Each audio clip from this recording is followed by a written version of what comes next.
So the Republicans continue to show us that they are complete and total failures, that they are willing to absolutely lie straight to our faces, that they will absolutely stab their constituency in the back.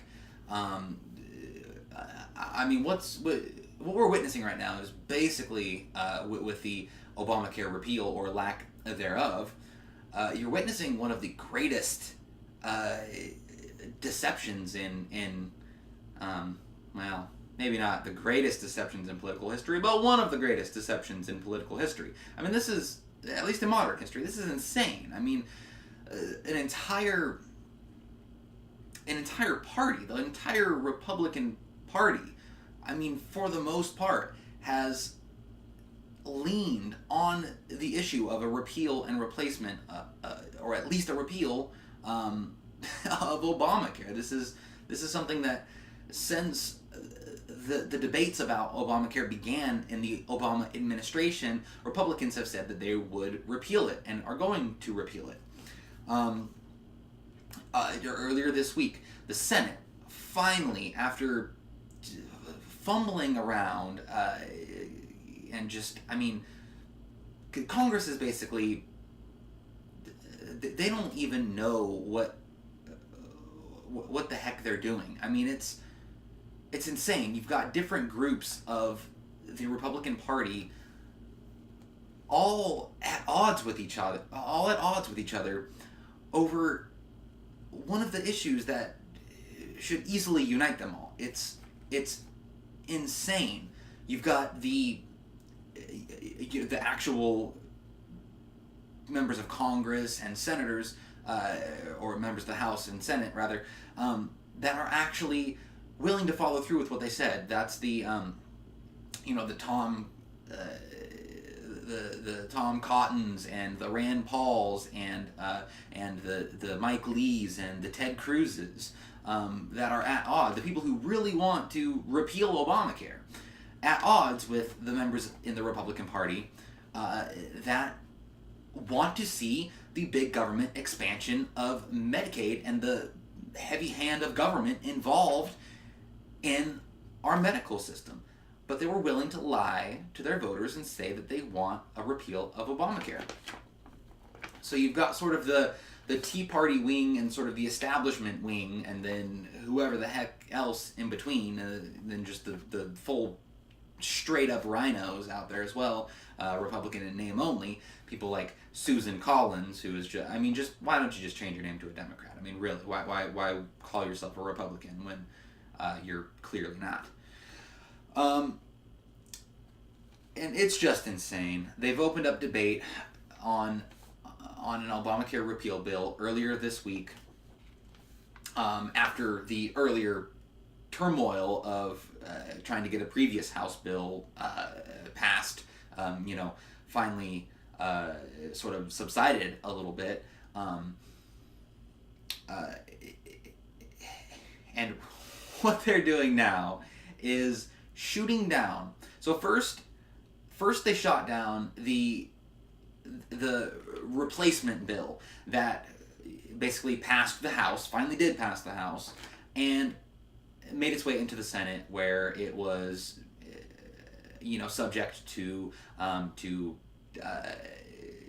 different changes by various members of the Senate. They all had input for the bill. They all had different ideas for the bill, different directions they wanted it to go, amendments that they wanted to add. So it went through that process, and that bill would have been a repeal of certain aspects of Obamacare. It would have kept other aspects of Obamacare, and it would have just sort of changed other aspects of Obamacare.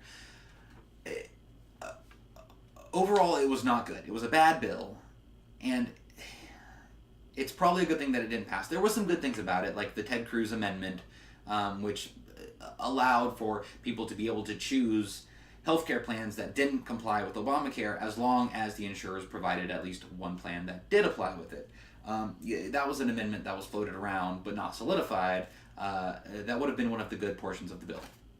But basically, it was just this Frankenstein monster of a quote unquote, repeal and replace plan that would have largely kept in place the damaging portions of Obamacare in terms of regulations, while basically getting rid of some pretty significant portions of Obamacare that actually fund the bill, that actually fund the plan. So it would have caused its own set of problems. That got shot down, and then after that, the Senate the Senate actually wound up just fully uncloaking as complete total liars to their constituency. So this is from the Daily Wire. Breaking. Republican Senate refuses to pass same repeal bill it passed in 2015. On Wednesday, the Senate Republicans overwhelmingly voted down a straight repeal of Obamacare with a 2-year delay. To be fair, the bill, which mirrored the 2015 repeal bill that passed the Senate with flying colors, did not repeal the key features of Obamacare, its regulations. Instead, it repealed the individual mandate, got rid of the employer mandate, cut back President Obama's Medicaid expansions, cut subsidies to insurance companies, and cut Obamacare's taxes. But by leaving regulations in place and getting rid of funding mechanisms, insurance premiums would skyrocket upon implementation. So the 2-year delay was a threat to Congress to act in the face of a horrible political reality. Senators who apparently didn't want to face down the barrel of that gun, and instead voted it down with 7 Republicans voting no. Senators Lisa Murkowski, Republican, Alaska; Lamar Alexander, Republican, Tennessee; Rob Portman, Republican, Ohio; John McCain, Republican, Arizona; Susan Collins, Republican, Michigan; Shelley Moore Capito, Republican, West Virginia; and Dean Heller, Republican of Nevada. So you've got these 7 Republicans, 6 of these people voted for this exact same bill in 2015. This exact same bill. All these people on this list, except for Susan Collins, voted in 2015 for this bill that they now will not vote for. That is how big of just absolute liars that these people are. It is completely pathetic. Completely pathetic. I mean, this is just an absolute joke. They don't even have to be under Obamacare themselves. They don't have to be subject to Medicaid. They're willing to preside over the destruction of our healthcare system, so that they can maintain government power over our healthcare system. That's all they care about. It is a sick joke. This repeal bill was the second Republican measure to fail last night. Last night, Republicans rejected the bill with 9 Republicans voting no. That was the first bill, the quote-unquote replacement plan. The plan would have restructured Medicaid, reduced Obamacare subsidies, and cut the individual and employer mandates, but would not have touched Obamacare regulations. It would have also included an amendment from Senator Ted Cruz that would have allowed insurance companies to offer scaled-down alternatives to Obamacare-regulated plans. Next up, the so-called skinny repeal, which will get rid of the individual mandate, employer mandate, and medical device tax. This would presumably be a prelude to a complete renegotiation in conference committee. But Republicans are incompetent enough that this may be the final word after all. So, if it wouldn't repeal anything but the mechanism that funds Obamacare, and would have largely the same impact as the 2015 bill, except it would maintain subsidies. So with the 2015 bill, it gave them a 2-year window to basically get rid of all of the regulations, to replace the regulations, to set up a new structure for the healthcare system. With the skinny repeal, obviously, it's pretty much the same thing. It just doesn't have that 2-year window locked in place. So for basically for the future, for an undisclosed amount of time into the future, the subsidies would remain. And that's the bill. So now the replacement bill, quote unquote, which was crap, got shot down. The actual a real repeal bill, the same bill that they voted for in 2015, got shot down by, I mean, just the scum of the earth. I mean, when it comes to politicians, and that's really saying something. So good job, Senate Republicans. Really great work there. I mean, it's crazy because these people they're afraid of getting rid of the expansion in Medicaid. They don't want to have that blow back on them politically. So this is just some odd attempt at basically trying to maintain their job, to maintain their position, basically in power. If you're trying to keep your job as senators, you got a really weird way of showing it. Let me tell you that. Right now. So this is just insanity. This is just completely crazy, completely nuts. What's the point of even having a Republican Party? I mean, honestly, really, at this point. And now that brings me to Yahoo News. So now the actual repeal bill and the crappy replacement bill have both been shot down by our Senate, and now next up would be the skinny repeal. And what do you know? We've got senators that are saying they're probably not going to vote for that either. From Yahoo News, 3 Republicans threatened to vote no on health care. 3 Republican U.S. senators warned Thursday that they would not vote for a slimmed-down Obamacare repeal bill without guarantees that the House of Representatives will go into negotiations with the Senate on the measure. The senators, Lindsey Graham, John McCain, and Ron Johnson, say they fear the House will simply take up the Senate-passed bill and approve it. They say they fear the House will simply take up the Senate-passed bill and approve it. That is just a bizarre statement. Their objection is that the House will actually approve of the bill they pass. What? I just don't even get it. Okay, instead of negotiating with the Senate to produce a more comprehensive measure, they think the slimmed-down healthcare bill, which Senate Republicans are still developing, will be an insufficient replacement for Obamacare. The 3 senators are enough to block a bill from passing the Senate, assuming no Democrats will vote for an Obamacare repeal bill. So now it's coming down to the skinny repeal, and we've got Republican senators saying that they're not going to vote for that because they fear that it would actually pass. What? I mean, this is just pure insanity. This is just insanity at its finest. I mean, Obamacare is an absolute failure. It is an absolute failure, 100%. I mean, by any metric, by the premiums that people have to pay, by the deductibles, by the actual available coverage. I mean, the one metric that you can show that you can maybe say is good if you live in just crazy land is that there was that more people were covered. That there was 20 million additional people that were put onto Medicaid basically because of the Obamacare expansion. Well, no, that is not a good thing because that is helping to actually bankrupt the system. It is a welfare program that was expanded to cast as big of a wide as net as possible to capture as many people as possible. And it turns out that when a program is offered that can be taken advantage of, guess what? It will be taken advantage of. That is just what happens. When Georgia implemented a work requirement for the majority of its counties for people getting food stamps, guess what happened? 80% of them dropped off of food stamps. Okay?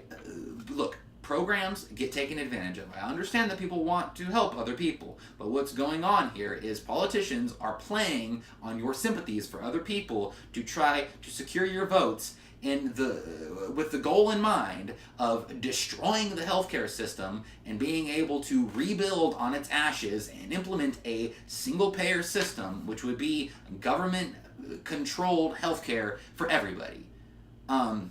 That is a nightmare scenario, folks. Let me just tell you that right now, okay?